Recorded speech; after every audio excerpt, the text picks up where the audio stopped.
আমেরিকাতে আসার পরে এত বড় মাছ আমি প্রথমবার দেখছি। বাজারে চলে আসছি কারণ আমার ভাই ইলিশ মাছ খাইতে চাইতেছে কতদিন যাবত। আমি চিন্তা করলাম যে আজকে কাজ করে তারপরে বাজার করতে চলে যাব, কারণ মান্থলি গ্রোসারিগুলো আমরা একসাথে করে নিই। বাসা থেকে দোকানগুলো একটুখানি দূরে, কারণ ওইটা পাকিস্তানি ইন্ডিয়ানদের এরিয়া।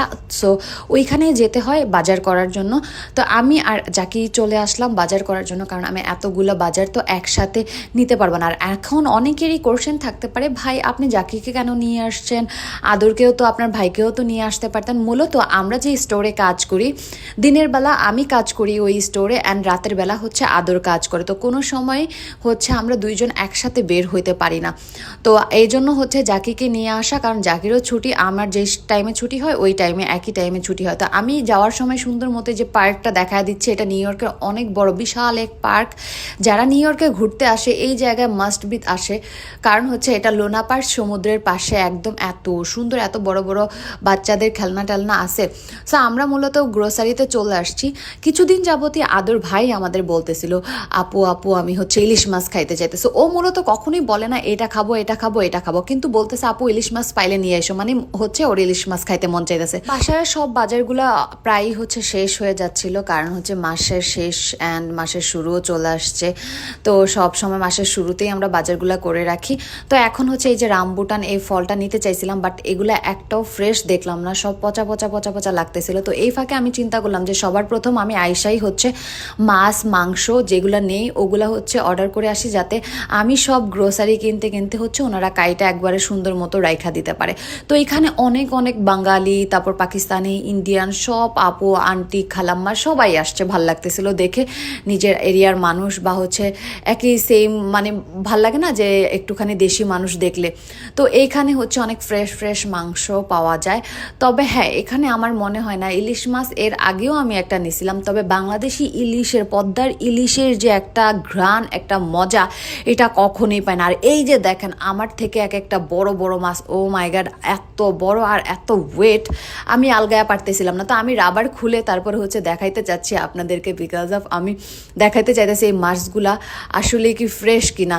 তো এগুলো উনি আমাকে দেখাচ্ছিল এক একটা ইলিশ মাছ বের করে। তো আমি একটা 2 কেজি ওজনের একটা ইলিশ মাছ নিছি। আর এইটা ও মাই গড, এইটা 5-6 কেজির মতো হবে একটা মাছ, এত ভারী, এত ওয়েট, আমি আলগায়া পারতেছিলাম না। কখন জানি দেখেন আমার হাফ বডি, আমার মানে অর্ধেকটা এই মাছটা, এত বড় একটা মাছ। আমি 5 ফুট, এটা মনে হয় আপনার 2 ফুট, অলমোস্ট 3 ফুটের মতো হয়ে যাবো, তাই না? তো যাই হোক, আমি মাছ নিয়ে দুষ্টামি করতেছিলাম। আর এই ফাঁকে চিন্তা করলাম যে একটা ইলিশ মাছ তো আমি আজকে মাস্ট বি নিব। তো আমার ফ্রিজে এত বেশি জায়গা নাই, তারপরে আমি চিন্তা করলাম যে সবচাইতে বড় ইলিশ মাছটা নিব। চিন্তা করি যে আল্লাহ আল্লাহ করে যাতে ইলিশ মাছের ভিতরে ডিম হয়। তো আমি তো এগুলো বুঝি না। তারপরে এই বড় একটা রুই মাছ নিলাম। আমি রুই মাছের মাথাটা নিতে চাইতেছিলাম না, কারণ আমরা মাথা খাই না কেউ, শুধু শুধু আমার ফ্রিজে জায়গা হয় না, এটা কোথায় রেখা করবো, তাই না? তো এই জন্য আমি মাছের মাথা সবসময় দোকানেই কাইটা ফালায় রেখা দেওয়া যায়। আর এই ভাইরাটার সাথে আজকে পরিচিত হইলো। এর আগে একটা বাংলাদেশি আঙ্কেল এখানে মাছ কাটতো, ওনার সাথে আমি অনেক বেশি কথা বলতেছিলাম, মজা করতেছিলাম, জিজ্ঞেস করতেছিলাম যে ঘাড়ের মধ্যে ট্যাটুটা করছেন ওইটা কার জন্য করছেন, ওইটা কার নাম, গার্লফ্রেন্ডের না ওয়াইফের নাম? এখন উনি আমাকে বলতেছিল যে না, এটা গার্লফ্রেন্ডেরও নাম না, ওয়াইফেরও নাম না, কিসের যেন একটা চাইনিজ ভাষায় বললো, আমি বুঝলাম না। তারপর বললো যে আমার গার্লফ্রেন্ডের নাম আমার হাতের মধ্যে ট্যাটু করা। আমি বললাম হায় আল্লাহ, কত ভালোবাসা দেখেন।